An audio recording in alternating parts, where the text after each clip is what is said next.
वर्तमान में आडंबर भारत में इस प्रकार से फैलता जा रहा है जिस प्रकार से सूखे वन में अग्नि प्रज्वलित होती है।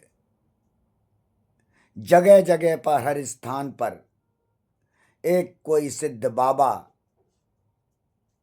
या कोई भगवा कपड़े पहनकर कोई महिला बस सनातन का नाम लेकर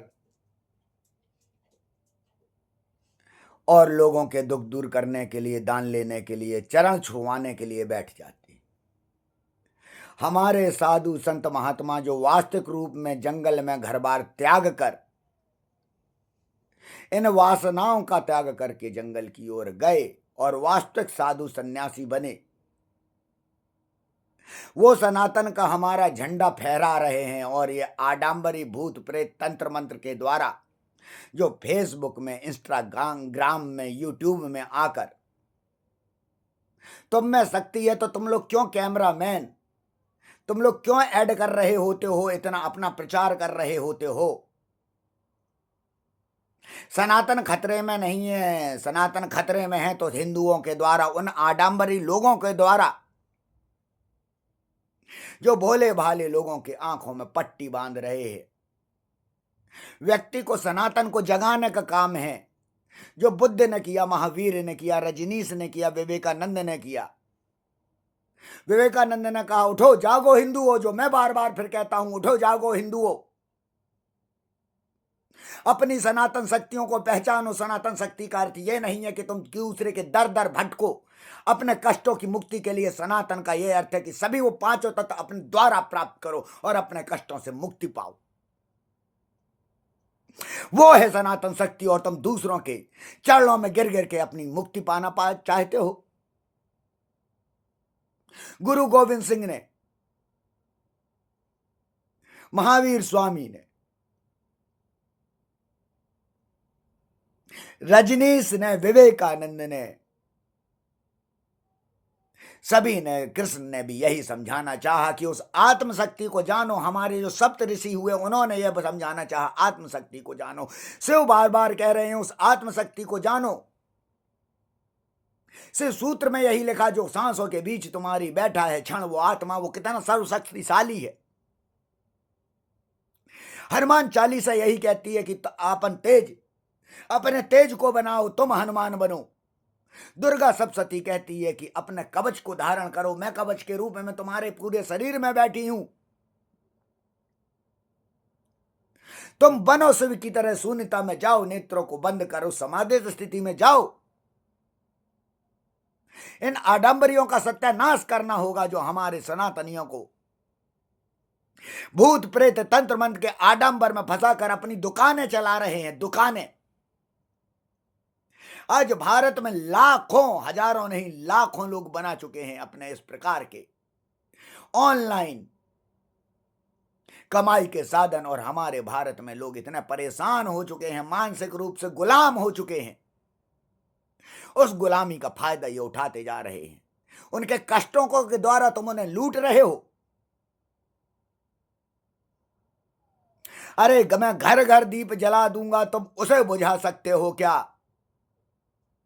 मैं वो शेर पैदा करूंगा, वो शेर तैयार करूंगा जो इन आडंबरियों को खा जाएंगे। मैं अपने भारत सरकार से हाथ जोड़ के निवेदन करना चाहता हूं कि ये खुली लूट कर रहे हैं, खुली लूट। ये लोगों की मानसिकता के साथ खेल रहे हैं, उन्हें मानसिक गुलाम बना रहे हैं। और यहां तक कि हमारे देश के लोग पागल हो रहे हैं। इसे मानसिक गुलामी के साथ साथ पागलपंती कहते हैं, जो भूत प्रेत के तंत्र मंत्र की उत्पन्नता होती जा रही है। आप इसका भी एक बार ग्राफ लगाइए, पता करिए कि पहले हमारे भारत में कितने भूत प्रेत से परेशान थे। पहले सिर्फ गांवों में होते थे, आज शहर का व्यक्ति उन गांवों में भग रहा है अपने भूत प्रेत की परेशानियों के लिए। और ये कहते हैं कि उसे डॉक्टर भी सही नहीं कर पाते जिसे हम सही करते। तो आप उस बात को समझिए, अगर डॉक्टर नहीं सही कर पा रहा है तो वो यहां पे भी नहीं सही हो रहे हैं। सिर्फ वो आपको एक कॉन्शियस माइंड से सबकॉन्शियस माइंड तक पहुंचाने की एक मानसिक प्रक्रिया कर दे रहे हैं, जो आपको क्षणिक भला लग रहा है, आप सही नहीं हो रहे हैं। ये जो जितने भी आडंबरी, कोई हिल रहा है, कोई कांप रहा है, कितनी चमत्कारिक चीजें सब दिखा रहा है, सबके पीछे आडंबर है। मैं तैयार करूंगा धनु स्तंभन विद्या के द्वारा, उस साधना के द्वारा, उस समाधि स्थिति में पहुंचा के तुम्हें, तुम वो दीप बनो, वो अग्नि बनो कि तुम अपने आसपास के आडंबर को समाप्त करो और जो वास्तविक परेशान लोग हैं उनकी वास्तविकता को सामने लाओ और उन्हें सही करो। पूरे हिंदुस्तान में ये फैल जाने चाहिए। जो लोग चाहते हैं इस धनु स्तंभन के द्वारा लोक कल्याण करना, दे वो समय 7 दिन के लिए, 10 दिन के लिए। मैं बनाता हूं उन्हें वो योगी जिनके नेत्रों में देखने की भी क्षमता नहीं होगी। इन आडंबरियों को वो क्या सामना करेंगे। उस शक्ति को मैं बाहर निकाल के लाऊंगा तुम्हारी, जो तुम्हारे ही भीतर मौजूद है, जिसे तुम आत्मा कहते हो। और जब वो पर आत्मा, जब वो ऊपर आ जाती है तो वो परमात्मा बन जाती है। वही परमात्मा की शक्ति तुम्हारे भीतर मौजूद है। अहम ब्रह्मास्मि। तुम ब्रह्मा बनो, मैं तुम्हें ब्रह्म बनाना चाहता हूं। तुम निर्माण करो अपने भीतर का और तुम निर्माण करो अपने बाहर का। तुम लिखो अपनी कुंडली स्वयं के द्वारा। मैं तुम्हें वो बनाना चाहता हूं। मैं तुम्हें लाठी लेके चलना नहीं बताना चाहता हूं। मैं नहीं चाहता हूं कि तुम मेरे पैर पड़ो, तुम्हें मेरे पैरों में कुछ नहीं मिलेगा। तुम्हें मिलेगा मेरी वाणी में, तुम्हें मिलेगा मेरे नेत्रों में, जिन नेत्रों से तुम बच नहीं सकते हो।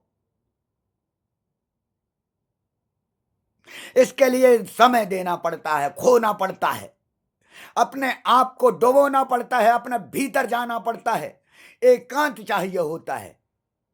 इस माया की दौड़ में तुम उन शक्तियों को नहीं प्राप्त कर सकते।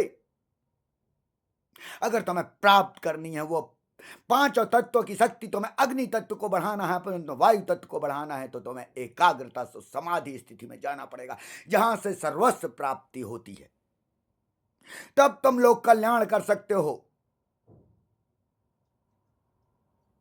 जो नवयुवक नवयुवतियां चाहते हैं इस क्षेत्र में आना और समाधि स्थिति में जाना, उस योग शक्ति को पहचानना जो शून्यता की ओर ले जाती है, जिसके द्वारा तुम लोग कल्याण कर सकते हो, जिसको रजनीश ने बार बार बताया, जिसे विवेकानंद ने दर्शाया शिकागो में जाके, तुम नहीं समझ सके। तुम्हें बुद्ध बताते रहे, तुमने उनकी नहीं सुनी। तुम्हें महावीर ने जो कहा, तुमने उनकी नहीं सुनी, क्योंकि तुम अपने आप को रावण के समान अभिमानी समझते रहे।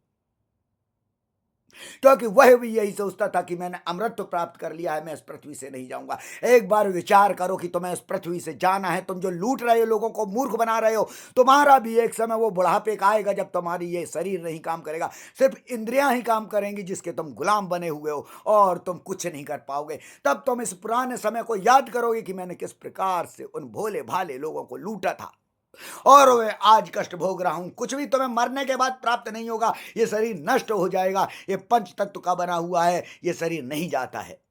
वो आत्मा नहीं भटकती है, वो आत्मा परमात्मा है। वो क्या भटकेगी, उसे क्या कोई भटकाएगा।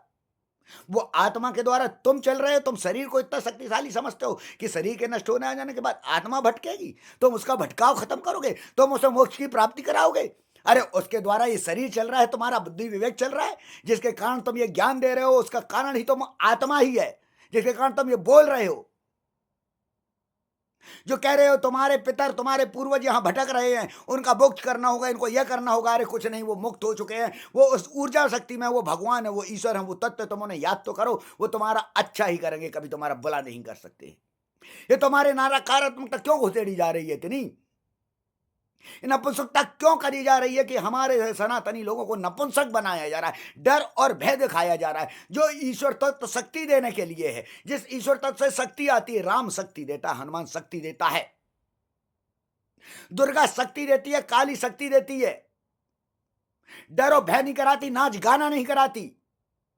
वो कृष्ण तत्व को समझो, तुम राधा के तत्व को समझो। वो राधा का तत्व कहां से, हृदय से उत्पन्न होता है, वो नेत्रों से नहीं। नेत्रों से तो वासना उत्पन्न होती है और तुम वो वासना के द्वार पर खड़े होकर नृत्य कर रहे हो।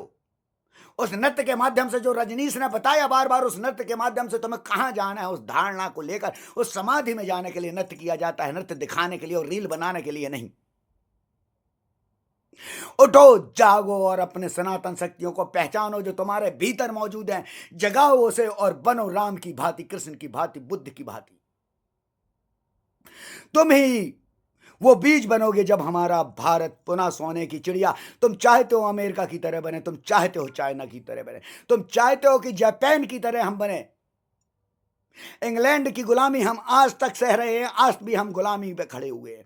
और जो भी व्यक्ति सक्षम बन जाता है तो उसका पहला उद्देश्य होता है कि वो भी उस राजा की भांति गुलामी करवाने लगता है और लोगों को मूर्ख बनाने लगता है। वो चाहता है सिर्फ तुम हमारे चरणों में डले रहो। चरणों में नहीं डलना है, तुम्हें नेत्रों से नेत्र मिलाना है, तुम्हें सामने आना है